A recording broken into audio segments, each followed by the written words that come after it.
সব জেনেও আপনি অট্টহাস্য কেন করছেন? কিছু করুন।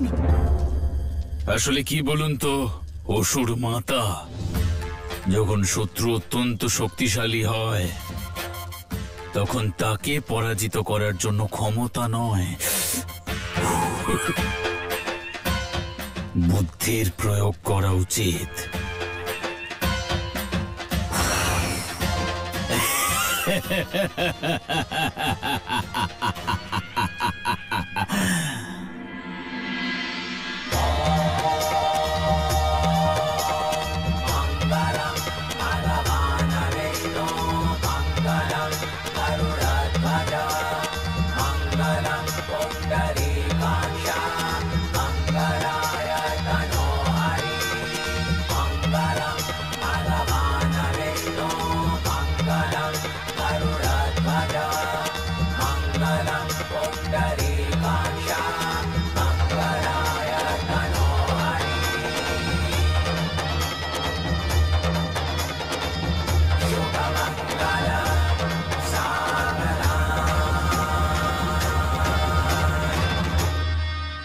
এবার বিবাহ সম্পন্ন হলো।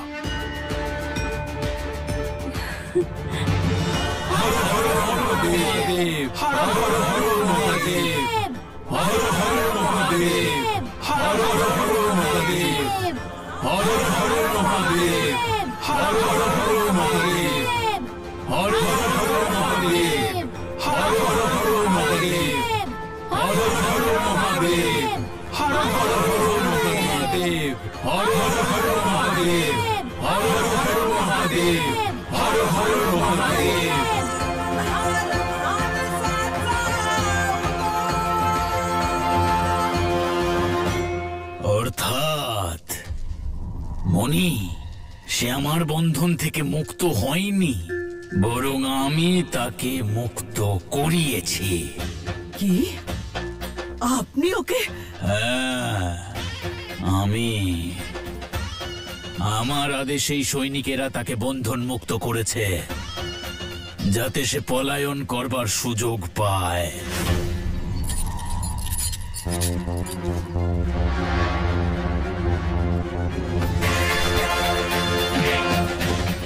মহাশয়,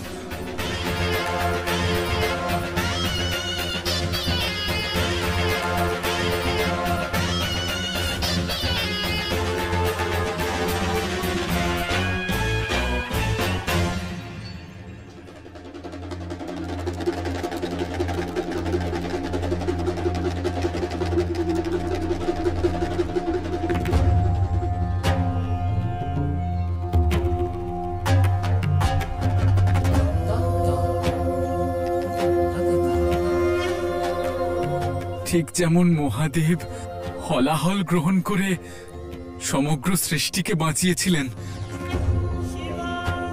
স্বয়ং কষ্ট সহ্য করে সকলের কষ্ট হরণ করেছিলেন, ঠিক সেভাবেই তোমাদের দুজনকেও এই গ্রামের কষ্ট হরণ করতে হবে।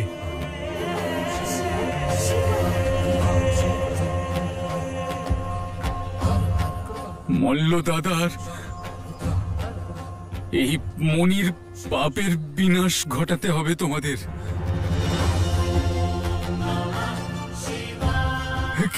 কিন্তু তার পূর্বে তোমরা গিয়ে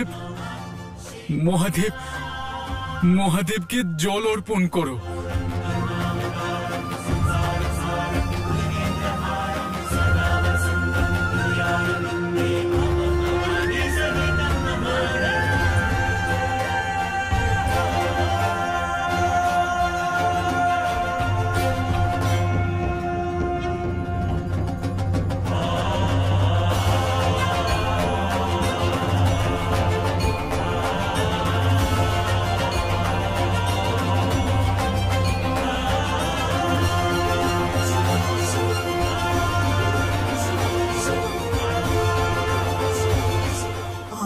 এখনো মৌন? শিব আর শক্তিকে আপনি ভয় পেয়ে গেলেন, নাকি নিজের পরাজয় স্বীকার করলেন? মল্লর সঙ্গে কথা বলছো তুমি? আর মল্ল না কখনো ভয়ের স্বাদ গ্রহণ করেছে, না পরাজয়ের। সব জানি আমি।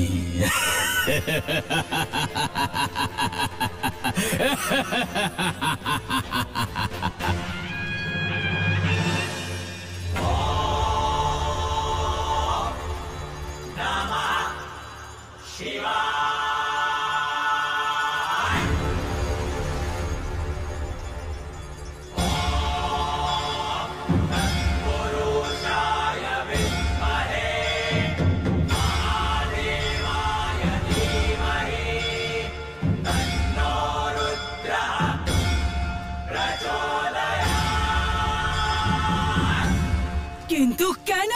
কারণ আমি চাই যে মহালসা এবং মার্তণ্ড এক হয়ে যাক।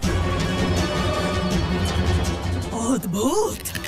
সারা জীবন যাদের দূরে সরিয়ে রেখেছেন, যাদের আলাদা করার ষড়যন্ত্র করে এসেছেন, আজ শেষ পর্যন্ত তাদের এক করে দিচ্ছেন।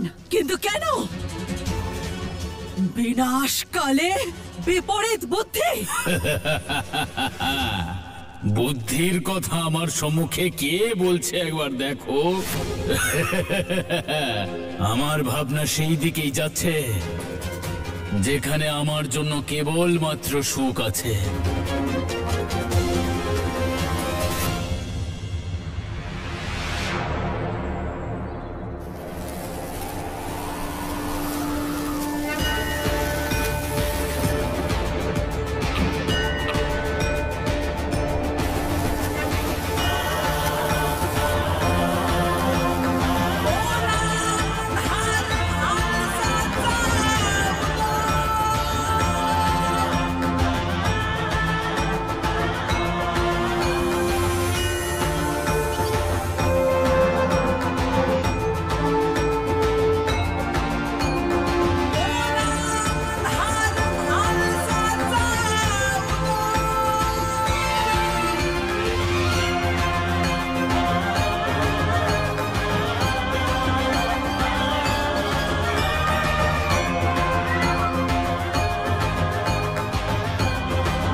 আর বিনাশ তো অবশ্যই হবে, কিন্তু আমার নয়, আমার শত্রুদের। আমি যা করেছি তা ভেবে চিন্তেই করেছি। এবার আমি অপেক্ষা করছি সেই মুহূর্তের, যখন শিব শক্তি তাদের সত্য সম্পর্কে জানবে।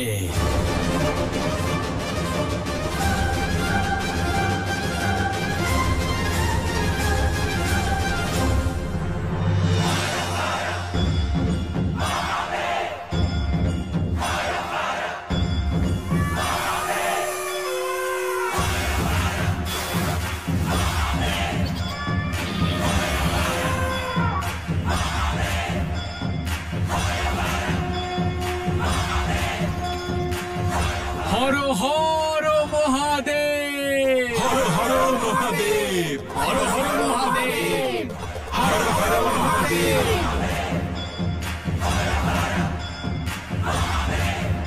হর হর মহাদেব! হর হর মহাদেব! মহাদেব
শিব, কে তুমি? আপনার স্ত্রী পার্বতী আমি। আপনাকে নাম নয় পরিচয় জিজ্ঞেস করেছিলাম। আমার যাত্রা কৈলাস পর্যন্ত নয়, মহাকালী থেকে মহাগৌরী হয়ে ওঠা পর্যন্ত। আজ যা বিনাশ হয়েছে তা আপনার রুদ্র রূপে নেওয়া সিদ্ধান্তের কারণে হয়েছে। যদি আপনি মনুষ্যদের শিবতন্ত্র শেখানোর সিদ্ধান্ত না নিতেন, তাহলে মল্ল মনির সত্যিকারের শ্রদ্ধার সুযোগ কখনো নিতে পারতো না, আমাকে কখনো বন্দী করতে পারতো না।